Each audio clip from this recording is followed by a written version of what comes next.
ख्रिस्त में प्यारे भाइयों और बहनों, आज के सुसमाचार में यीशु यूहन्ना बपतिस्ता के विषय में राय देते हैं और कहते हैं, मनुष्यों में यूहन्ना बपतिस्ता से बड़ा कोई पैदा नहीं हुआ। यूहन्ना सबसे बड़ा और सबसे महान है, लेकिन नया व्यवस्थान में यूहन्ना सबसे छोटा है। जहां यीशु कहते हैं कि स्वर्ग राज्य में जो सबसे छोटे हैं वह यूहन्ना से बड़ा है। इसको समझने के लिए हम संत मत्ती लिखित सुसमाचार अध्याय 11 वचन संख्या 3 में पाते हैं, जहां यूहन्ना अपने शिष्यों को यीशु के पास भेजते हैं और कहते हैं, क्या आप वही हैं जो आने वाला है या हम किसी और की राह देखें? यूहन्ना बपतिस्ता यीशु को ठीक से पहचान नहीं पाते हैं और बहुतों की धारणा था कि जब मसीहा आएंगे वो सबों को न्याय करेंगे। लेकिन यीशु ख्रिस्त सबों के साथ उठते बैठते हैं, एक नम्रता और विनीत बांधते हैं, जो पापियों को बुलाते हैं और उनके साथ उठते बैठते हैं। यीशु ख्रिस्त यूहन्ना बपतिस्ता को महान मानते हैं, क्योंकि यूहन्ना पुराने व्यवस्थान का आखिरी नबी था और वही लोगों के सामने यीशु ख्रिस्त को परिचय देते हैं।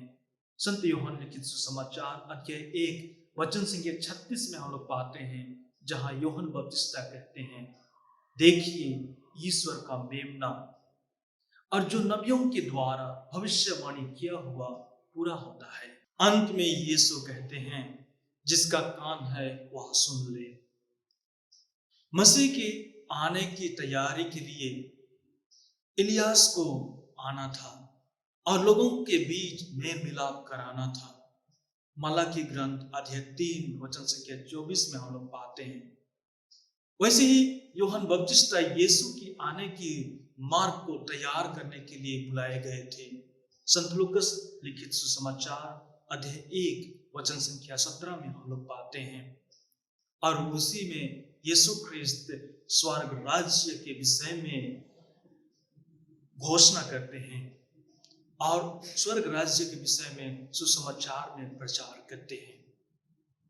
ख्रिस्त में प्यारे भाइयों और बहनों, इस स्वर्ग राज्य को पहचानने के लिए और उनके राहों में चलने के लिए हम सब कोई बुलाए गए हैं।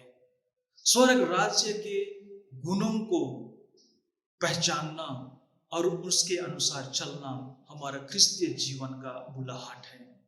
और इसलिए आज हम सबों को एक चुनौती दिया जा रहा है कि जो यीशु ख्रिस्त स्वर्ग राज्य के विषय में सुसमाचार का प्रचार करते हैं, उसी स्वर्ग राज्य के गुणों को पहचानना और उसके मुताबिक अपना जीवन जीना।